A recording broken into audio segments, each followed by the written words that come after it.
दुनिया कहती रही कि वो मर चुकी है, लेकिन उसकी रूह 70 साल तक किसी का इंतजार करती रही। एक ऐसी दास्तान जो आपका दिल चीर देगी।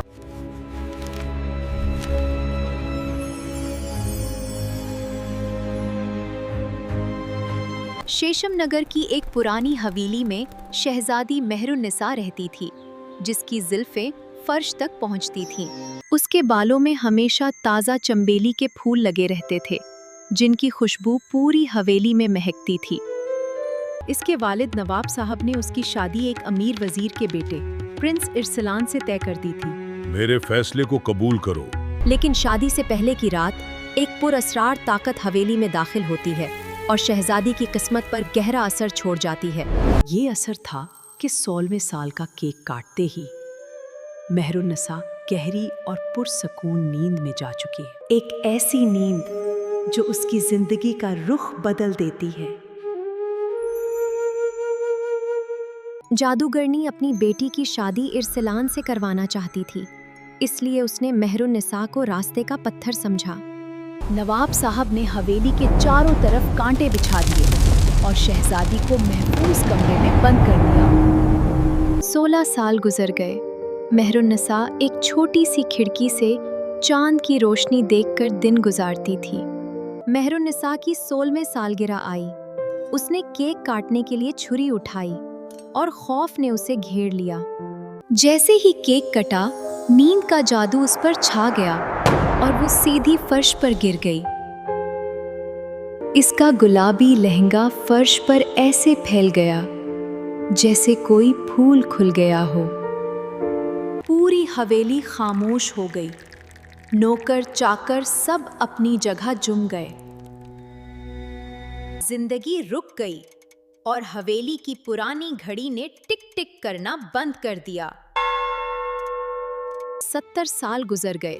लोग उसे भूली हवेली कहने लगे, जहां से रोने की आवाजें आती थीं। एक दिन मुल्तान से प्रिंस इरसलान, जो अब एक फकीर बन चुका था, इस हवेली के सामने से गुजरा।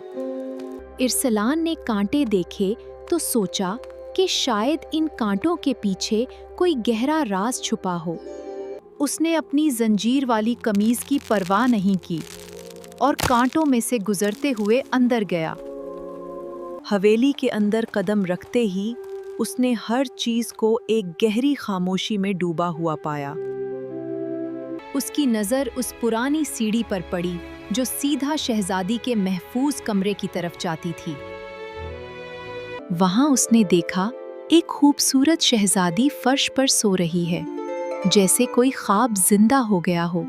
महर के चेहरे पर इतनी रोशनी थी कि उसके सामने चांद की रोशनी भी मुधुम लग रही थी। इरसलान ने सोचा कि ये कोई बेचारी है। उसने अपना हाथ उसके कंधे पर रखा। उठो बीबी, उठो, देखो रात बहुत हो गई है। उठो।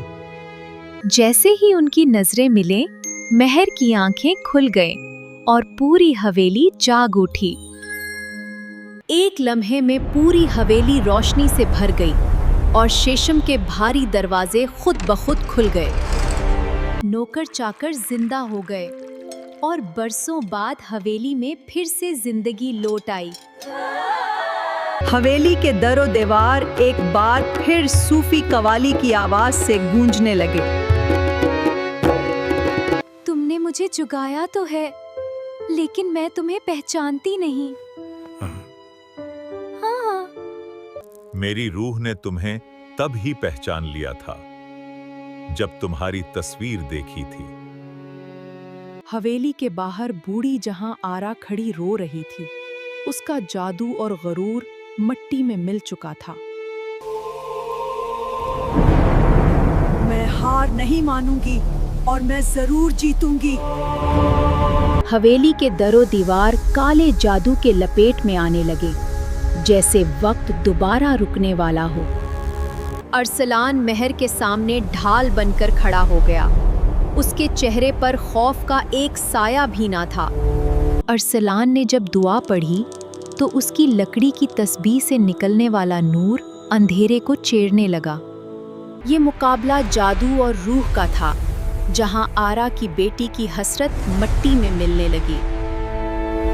जादू का आईना टूट गया और 70 साल पुरानी नफरत एक लम्हे में राख बन गई। जहां आरा बूढ़ी हो चुकी थी, उसने देखा कि नफरत ने उसे सिर्फ तन्हाई और दर्द दिया। शहजादी ने अपने दुश्मन को देखा और उसे माफ कर दिया, क्योंकि असल ताकत सिर्फ माफी में है। इसी वक्त लानत का आखिरी निशान भी मिट गया और हवेली हमेशा के लिए आजाद हो गई। महर के मासूम लमस ने सदियों का फासला मिटा दिया। इरसलान की रूह की जवानी उसके जिस्म पर लूट आई। अब वही प्रिंस इरसलान था, लेकिन अब उसके पास ताज नहीं, बल्कि सूफियाना इश्क और रूहानियत का नूर था। इनकी शादी दुनियादारी से आज़ाद थी। ये दो रूहों का मेल था, सूफियाना बंधन का नया सिलसिला। महर ने अपने हाथों से अरसलान के लिए शेशम की कुर्सी बनाई, जिस पर उसने ट्रिक आर्ट के रंग भर दिए। जिंदगी को समझने के लिए रूह की रहनुमाई की जरूरत होती है। यही है मेरा तहफा। आज भी शेशम नगर की हवेली रोशन है, जहां दो रूहें वक्त की कैद से आजाद हमेशा के लिए साथ हैं।